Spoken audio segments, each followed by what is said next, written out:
Dan baik, selamat pagi Bapak Ibu semuanya, langsung saja kita mulai. Saya orangnya ceplas-ceplos, jadi nggak usah basa-basi terlalu banyak. Saya nggak suka basa-basi, ya. Pak, bisa nggak bibit hibrida atau F1 filial 1 yang kita beli dari toko pertanian, toko bibit, setelah kita tanam hasilnya bagus, apakah bisa kita turunkan lagi tanpa membeli F1 lagi? Mengingat bibit ini harganya sangat mahal di pasaran, kemudian kita juga bisa meminimalisir penipuan. Karena sekarang banyak sekali, marak sekali bibit-bibit palsu, terlalu banyak Bapak Ibu. Nah, apakah bisa jawabannya Pak dari F1 yang kita beli itu? Bisa jawabannya. Tentu saja bisa, ya. Siapa yang bilang nggak bisa? Siapa yang kasih informasi bilang bibit F1 yang kita beli dari toko pertanian, lalu kita tanam, kemudian hasilnya, buahnya, kita ambil lagi biji dan benihnya, kita tanam lagi, nggak bisa? Siapa yang bilang? Bisa, bisa saja. Kalau misalnya mau kita tanam semua, bibit F1 turunan itu jadi F2 ya, kita mau tanam semua, pasti hasilnya nggak akan seragam. Ada yang tumbuhnya cepat, ada yang tumbuhnya lambat, ada yang kerdil, ada yang berbuah, ada yang nggak berbuah, ada yang mandul, dan lain sebagainya. Tidak seragam. Ada yang kuat terhadap penyakit, ada yang rentan, ada yang lemah, mudah sekali terserang penyakit, dan lain sebagainya. Intinya tidak seragam atau acak. Nah, itu kalau misalnya kita pakai sistem, beli F1, tanam, lalu hasilnya kita tanam lagi. Nah, kalau pakai sistem itu ya hasilnya seperti itu, acak-acakan, ya seperti itu. Tetapi saya tangkap maksud Bapak Ibu. Maksud Bapak Ibu kan gini, kita beli F1, kita tanam, lalu hasilnya kita tanam lagi, atau F2 turunannya, itu bisa sama seperti ayahnya, bisa sama seperti induknya juga. Buahnya sama seperti kita beli bibit F1 di toko pertanian. Hasilnya bisa sama? Bisa. Tidak acak-acakan Pak, bisa. Nah, rahasia dan tipsnya bagaimana Pak? Supaya kita tidak lagi beli F1 di toko. Kita beli sekali saja, lalu kita bisa budidayakan terus tanaman kita tanpa harus beli bibit lagi. Nah, Bapak Ibu harus tahu mekanismenya, harus tahu ilmunya, ya. Baru kita bisa sampai ke tujuan itu. Ilmu pertama, catat ya, ini poin-poin ini mahal sekali. Catat. Poin pertama, Bapak Ibu harus beli bibit hibrida atau F1 turunan pertama, ya, yang asli. Harus dapat yang asli. Itu poin pertama. Pak, bukannya poin pertama itu mudah dan gampang? Oh, tidak segampang itu Gustavo. Tidak segampang itu, ya. Uang palsu dan uang asli bisa jadi Bapak Ibu ketipu, ya. Itu saja yang bentuknya uang. Uang saja ketipu. Uang yang kita lihat tiap hari, yang beredar tiap hari dari tangan ke tangan, itu saja ketipu. Apalagi bibit yang dari penipu ke tangan Bapak Ibu, cuma 2 tangan aja. Gimana nggak ketipu? Iya kan? Logikanya kan begitu saja. Uang yang beredar terus-menerus dari tangan ke tangan saja masih ketipu juga. Apalagi kemasan bibit yang cuma 2 tangan saja yang pegang. Si penipu yang pegang sama Bapak Ibu yang pegang. Cuma 2 tangan orang aja yang pegang, gimana nggak ketipu? Ya, itu yang tadi saya bilang, jangan anggap remeh, ya. Jangan anggap remeh. Nah, caranya gimana Pak? Biar kita bisa tahu bibit yang kita beli, F1 yang kita beli ini yang harganya sangat mahal ini, itu asli. Caranya Bapak Ibu, kalau Bapak Ibu nonton tutorial-tutorial di YouTube, informasi di Facebook, informasi di media sosial, di Google, nggak akan ketemu hasilnya, nggak akan ketemu jawabannya. Itu referensi saja. Misalnya, untuk mengetahui palsu dan asli bibit yang kita beli, kita bisa lihat dari kemasan. Kalau printan gambarnya itu kabur, tidak terang, tidak cerah, ada kemungkinan itu palsu. Nah, informasinya kan segitu-gitu aja. Kalau misalnya bibit yang printan gambarnya, misalnya tomat, gambar tomatnya itu terang benderang, ya, mantap sekali warnanya, itu asli. Nggak bisa kita pakai patokan itu. Kemudian yang kedua, kalau misalnya yang asli itu ada hologramnya. Hologram yang seperti gambar cukai itu, mengkilap-kilap seperti itu, ya, seperti kertas aluminium. Kalau ada hologram seperti itu, berarti itu asli. Kalau tidak ada gambar hologram pabriknya, berarti itu palsu. Tidak seperti itu juga, karena ada bibit-bibit tertentu yang asli yang tidak ada hologramnya. Jadi untuk pakai patokan itu juga agak sulit, seperti itu ya. Kemudian, kalau bibit asli itu printannya itu utuh. Ya, dari gambarnya, dari keterangan-keterangannya di depan dan di belakang tidak ada stikernya. Kalau yang palsu biasanya ditempel stiker, ya, spotlight ditempel di depan, gambarnya di print lalu ditempel. Kemudian untuk bagian belakang kemasan bibit itu dicetak juga dengan stiker lalu ditempel. Seperti itu. Itu palsu itu. Yang asli itu dari pabrik sudah seperti itu. Nggak bisa seperti itu. Kita pakai patokan itu. Anda membeli yang seperti patokan Anda itu tetap aja ketipu juga. Caranya gimana Pak? Biar kita bisa tahu F1 ini palsu dan F1 ini asli. Caranya gimana? Caranya gampang. Caranya Bapak Ibu harus membeli. Itu masalahnya. Kalau misalnya saya taruh karung di situ, saya isi kucing di dalam karung itu, terus saya suruh Bapak Ibu tebak-tebakan. Di dalam karung itu ya saya isi apa? Kucing, anak sapi, anak kambing, anak ayam atau apa? Bapak Ibu bingung.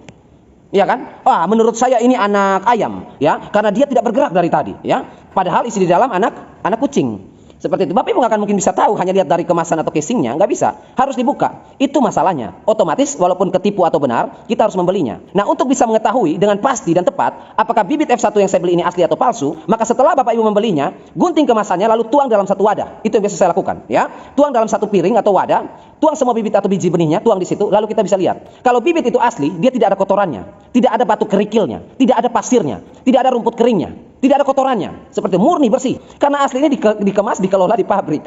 Bersih, seperti itu ya. Itu disortir semua, disaring semua, lewat mes semua, lewat saringan semua, diuji dari tahap ke tahap. Tidak mungkin batu kerikil seperti itu, rumput jerami seperti itu, kotoran-kotoran ikut dalam bibit itu, tidak mungkin bisa. Karena nanti pengemasan terakhir adalah penyemprotan fungisida, antibakteri, anti jamur, supaya bibit itu bisa awet. Seperti itu, tidak mudah jamuran dalam kemasan. Itu harus disterilkan, itu harus melalui beberapa tahap. Dan hasil dari proses pabrikan yang asli itu bersih adanya. Bibitnya kinclong, bersih dan tidak ada kotorannya. Tetapi buktinya kita lihat di situ ada kerikil. Nah, home industri seperti itu atau penipu-penipu seperti itu mengemas bibit-bibit palsu itu di teras rumah, di halaman rumah, di samping rumah, seperti itu dengan alat-alat seadanya saja, ya. Makanya batu pun ikut, rumput pun ikut, segala macam ikut. Itu baru kita bisa tahu itu bibit asli atau palsu. Itu yang pertama. Yang kedua, Bapak Ibu, setelah Bapak Ibu tuang semua, sekarang taruhlah saja ya lolos ya. Jadi untuk poin pertama ini lolos, tidak ada kotorannya, bersih bibitnya ya. Tetapi itu juga tidak bisa kita pakai patokan kalau bersih dia asli ya. Sekarang masuk poin kedua. Kalau sudah Bapak Ibu gunting kemasan lalu tuang di piring, Bapak Ibu lihat tidak ada kotorannya seperti yang dibilang oleh Pak Roni, berarti ini asli. Oh, belum tentu. Bapak Ibu lihat lagi ukuran-ukuran biji atau benih itu. Seragam nggak? Itu poin kedua. Kalau dia sudah bersih, ya tidak ada kotorannya lagi, tetapi butiran-butiran biji atau benih itu tidak seragam ukurannya, ya berarti itu palsu. Sekalipun dia bersih, seperti itu, ya. Karena pabrikan itu, Bapak Ibu, biji atau benih dikumpulkan, lalu dimasukkan dalam mes. Mes itu seperti ayakan, saringan. Yang bisa lolos masuk ke situ, ya, adalah biji-biji yang kecil, yang tidak layak. Itu lolos masuk ke bawah. Sisa-sisanya yang disaring itu, yang diayak itu dengan mesin yang digoyang-goyang seperti ini, dalam ayakan ini tidak lolos masuk ke dalam lubang saringan, tidak jatuh ke bawah. Berarti itulah ukuran yang sesuai, yang standar. Makanya ukuran biji atau benih atau bibit yang kita beli, ukurannya pasti seragam. Ya, itu pasti seragam. Tidak mungkin ada yang kecil, ada yang keriting, ada yang besar, ada. Itu sudah tidak seragam, itu sudah kita tahu itu palsu itu. Sekalipun dia bersih dan higienis. Ya, Bapak Ibu jangan tertipu dengan warna yang mengkilap, warna yang biru, seolah-olah ini penyemprotan fungisidanya bagus, jadi ini pasti dari pabrik. Sedangkan bibit ini kok nggak dikasih fungisida, seperti bibit putih biasa, biji putih biasa, nggak disemprot apa-apa, pelapis apa-apa. Nah, jangan Bapak Ibu terkecoh di situ. Ya, karena ukuran dan kotoran itu menjadi patokan bahwa suatu bibit itu asli atau palsu. Ya, makanya tadi saya bilang di awal, catat. Karena ilmu seperti ini tidak akan Bapak Ibu dapatkan di mana-mana. Seperti itu ya. Oke, kita masuk pada titik pertanyaan atau titik permasalahan. F1 yang kita beli taruhlah sudah asli. Ya, kita sudah seleksi segala macam cara seperti yang Pak Roni tadi bilang. 2 step metode itu sudah kita lakukan dan sesuai dengan yang Pak Roni bilang kita sudah dapat F1 filial 1 yang asli, bibit yang asli. Nah, untuk bisa mendapatkan F2 yang sama dengan F1, bibit unggulan lagi untuk ditanam terus tanpa harus dibeli, Bapak Ibu nanti menanam F1 ini, kan asli kan? Menanam aja. Tanam, kemudian dirawat seperti biasa. Pemupukan vegetatif yang diperlukan diberikan. Kebutuhan generatif untuk pembungaan dan pembuahan yang dibutuhkan oleh bibit ini, oleh tanaman ini, diberikan juga. Artinya, kecukupan unsur hara makro dan mikro sudah terpenuhi. Kecukupan lingkungan terpenuhi. Kecukupan penyiraman terpenuhi. Kecukupan penyiangan gulma terpenuhi. Kecukupan untuk perawatan pemberantasan hama dan lain sebagainya, patogen, itu juga terpenuhi. Sehingga kita misalnya mendapatkan bibit-bibit yang unggul. Bibit-bibit yang bagus sesuai dengan harapan kita. Kita taruhlah saja misalnya melon ya, atau semangka, atau misalnya labu, atau misalnya cabai, atau misalnya apa saja itu, buah-buahan ya. Ini berlaku untuk semua. Ketika Bapak Ibu menanam, Bapak Ibu sudah tahu F1 ini ukurannya, kita taruhlah melon ya. Ukurannya segini. Ya, melon ini ukurannya segini. Ini F1 ini, ukurannya segini. Bapak Ibu lihat, dari 100 pohon melon yang Bapak Ibu tanam, ada nanti yang ukurannya segini. Ya, yang normalnya kan F1 segini, buahnya besar segini. Tetapi ada satu buah atau 2 buah yang ukurannya segini, dari 100 melon yang Bapak Ibu tanam. Ukuran yang melebar seperti ini, yang membesar sendiri seperti ini, maka buah melon seperti inilah yang nanti akan dijadikan sebagai bibit unggulan lagi.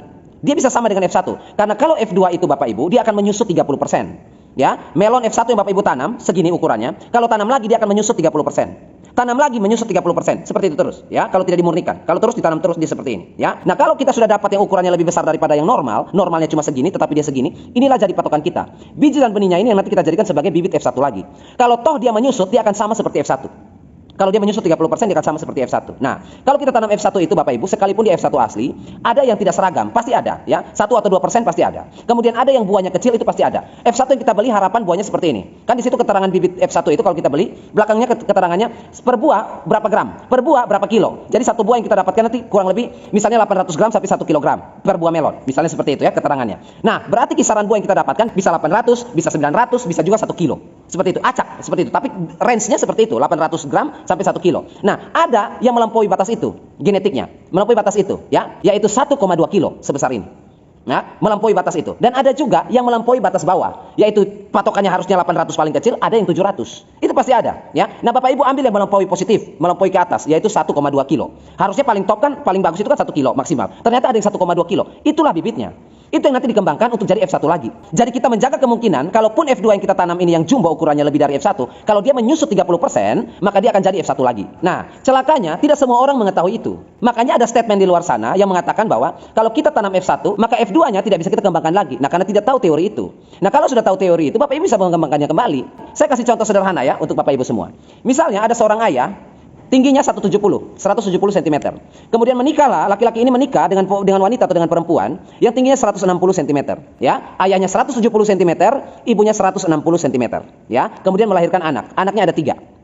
Ya, anak yang pertama ukuran tinggi badannya berkisar antara ayah dan ibunya, tidak jauh berbeda dari ayah dan ibunya. Kalau ayahnya 170, ibunya 160, anaknya itu main di 170 dan 160. Ya, bisa jadi 165, bisa jadi 160 pas, bisa jadi 170, 168 dan lain sebagainya. Itu untuk anak pertama. Anak pertama ini tinggi badannya itu hampir sama dengan ayahnya dan hampir sama dengan ibunya. Main range-nya di situ.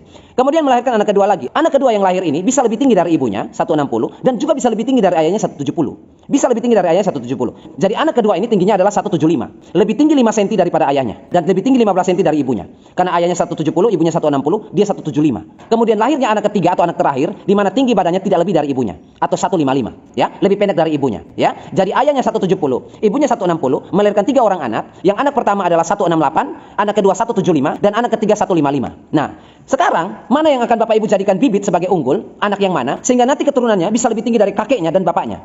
Kakeknya 170, bapaknya 175. Anak yang mana? Ya anak yang kedua. Jangan ambil anak yang ketiga, nanti pendek lagi. Ambil anak kedua. Anak kedua itu kan lebih tinggi dari ayahnya 5 cm, 175. Anak kedua yang tingginya 175 ini, kita nikahkan lagi dengan perempuan yang tingginya lebih tinggi 5 cm dari ibunya. Ibunya kan tadi 160 kan? Kita cari yang 165 atau 170. Seperti itu. Jadi anak ini yang 175 dikawinkan dengan seorang wanita yang tingginya 170. Selisihnya 5 cm. Maka anak yang dihasilkan lagi seperti apa? Anak yang dihasilkan lagi bisa jadi 180, paling rendah 165. Itu paling rendah. Dan begitu pun seterusnya. Anak yang 180 tadi dikawinkan lagi dengan istrinya yang 170. Seperti itu terus, maka anak akan semakin tinggi. Itulah sifat bawaan genetik, keunggulan dari sebuah induk yang diwarisi terus-menerus turun-temurun. Asalkan kita tahu bahwa yang kita ambil ini unggul dari yang unggul. Tahu ya artinya ya? Unggul daripada yang unggul. Nah, kemudian yang kedua, kenapa kita harus menanam bibit F1 yang asli dulu, Pak, untuk bisa mendapatkan itu? Kenapa kita tidak beli saja? Kan ada dijual juga F2 yang unggul juga. Kenapa kita tidak beli langsung yang itu saja? Harganya lebih murah dari F1, Pak. Kenapa tidak beli yang itu? Perbedaannya adalah F1 yang Bapak Ibu beli dan Bapak Ibu kembangkan ini sudah beradaptasi di lahan Bapak Ibu. Itu bedanya. Kalau Bapak Ibu beli F2 lagi, dia harus beradaptasi lagi di sini.